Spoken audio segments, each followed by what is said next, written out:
Hello everyone, I am Sonam. Welcome back to my YouTube channel Apna Vidyalaya. आज के इस video में हम आप सभी को बताएंगे बोर्ड परीक्षा में जीवन परिचय लिखने के 4 प्रमुख ट्रिक, जिसे देखकर टीचर आप सभी को पूरे के पूरे नंबर देते हैं। तो ये जो जीवन परिचय होता है ये आपके क्लास 10th और 12th दोनों में आता है और ये 10 नंबर का आता है। ठीक है, यानी 5 नंबर का लेखक का और 5 नंबर का कवि का आता है। तो यहाँ पे हम आप सभी को जीवन परिचय लिखने का बिल्कुल सही तरीका बताएंगे जिससे एक टॉपर लिखते, यानी ये जो तरीका हम आपको बताएंगे ये एक बिल्कुल टॉपर की तरीका है। और अगर आप लोग अपनी बोर्ड एग्जाम में ऐसे जीवन परिचय लिखोगे तो टीचर देखते ही बहुत ज्यादा खुश हो जाएगा और आपको 10 का 10 पूरा नंबर देगा। ठीक है, तो यहाँ पे देखिए सबसे पहले हम आपको बता दें कि आप सभी के पेपर में किस तरह से जीवन परिचय लिखने के लिए आता है। ठीक, यहाँ पे देखिए आप सभी के बोर्ड एग्जाम में, ठीक है, यहाँ पे 6वां क्वेश्चन जो होता है इसमें दिया कि दिए गए लेखकों में से किसी एक का जीवन परिचय लिखते हुए उनकी एक प्रमुख रचना का उल्लेख कीजिए।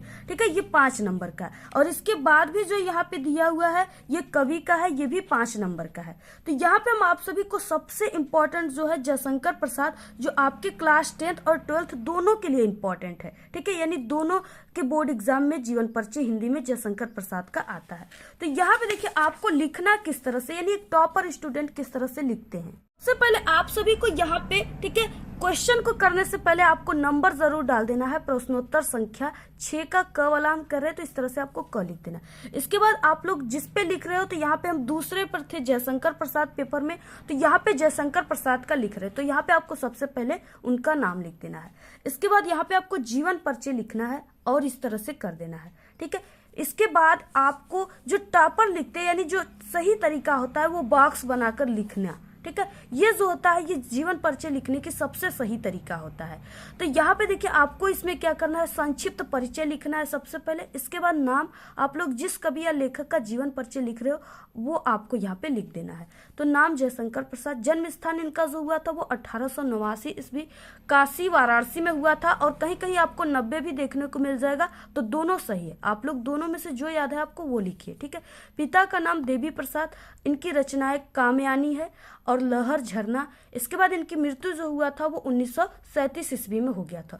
यानी आपको सिर्फ 4 चीजें याद कर लेना है, जन्म स्थान, पिता का नाम, रचनाएं और मृत्यु। ठीक है, यही 4 ट्रिक है।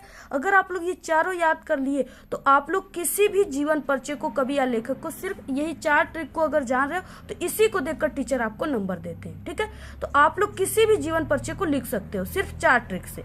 तो यहाँ पे आपको इस तरह से बॉक्स बना लेना। अब इसी बॉक्स में जितना चीजें आप लोगों ने लिखा है इसी से हम पूरे जीवन परिचय को बनाएंगे। ठीक है, तो यहाँ पे आपको जीवन परिचय हेडिंग डालकर लिखना है, जयशंकर प्रसाद का जन्म काशी के एक प्रतिष्ठित वैश्य परिवार में सन 1889 ईस्वी में हुआ था।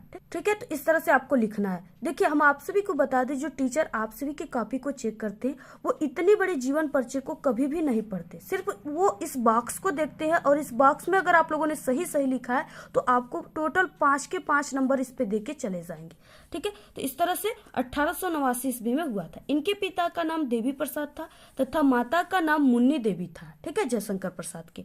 और बचपन में ही पिता की मृत्यु हो जाने के कारण जयशंकर प्रसाद की प्रारंभिक शिक्षा घर पर ही हुई।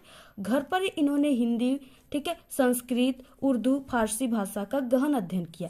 इनका बचपन तो सुख में बीता, किंतु बाद में इनको अत्यधिक कठिनाइयों का सामना करना पड़ा। ठीक है, इनका जीवन बड़ा ही संघर्षशील था। अल्प अवस्था में ही क्षय रोग से ग्रस्त होकर सन 1937 ईस्वी में ये स्वर्ग सिधार गए। ठीक है, इसके बाद नीचे आप सभी को रचनाएं हेडिंग डालना है और उसमें आपको 2 से 3 रचनाएं लिख देना है। तो यहाँ पे रचनाएं में कामयानी, लहर, तितली इत्यादि इनके प्रमुख रचना है। ठीक है, तो आपको इस तरह से क्या करना है, बोर्ड एग्जाम में जीवन परिचय लिखना है। अगर आप लोग इस तरह से लिखते हो तो आपको, यानी इस तरह से आपको कवि और लेखक दोनों का लिखना है। अगर इस तरह से लिखोगे तो आपका 10 नंबर बिल्कुल पक्का है, एक भी नंबर नहीं कटेगा, ये मेरी 100% गारंटी है। ठीक है, तो आप लोग इसी तरह से लिखिएगा। अगर आप लोग हिंदी में कमजोर हो और बोर्ड एग्जाम में हिंदी में पास होना चाहते हो तो आप लोग हमारे चैनल पे, ठीक है, हिंदी में पास होने की ट्रिक भी है, आप लोग जरूर देखिए। बिना पढ़े जीवन परिचय पर्चे भी लिखने की ट्रिक है और सभी सब्जेक्ट में पास होने की ट्रिक है। आप लोग जरूर देखिए, ठीक है, प्ले लिस्ट में, या आपको इस वीडियो के लास्ट में भी वो वीडियो दिखेंगे, वहां से भी आप लोग देख सकते हो। तो आप लोग इस वीडियो को ज्यादा से ज्यादा अपने सभी दोस्तों में शेयर कीजिए, ठीक है। और आपको जिस टॉपिक पे चाहिए जरूर कमेंट करके बताइए। तो आपको ये वीडियो कैसा लगा? अगर वीडियो पसंद आए तो एक बड़ा सा लाइक कर दे, चैनल पे नए तो सब्सक्राइब जरूर करें। आप लोग इस वीडियो को ज्यादा से ज्यादा अपने सभी दोस्तों में शेयर कीजिए। हमारे चैनल पे बोर्ड एग्जाम से रिलेटेड कई इंपॉर्टेंट ट्रिक और टिप्स की वीडियो अपलोड है। आप लोग अगर विजिट नहीं किए तो एक बार आप लोग हमारे चैनल पे विजिट जरूर करें। तो आज के इस वीडियो में सिर्फ इतना ही। आप लोग कमेंट करना बिल्कुल ना भूले। Thanks, all the very best, bye bye.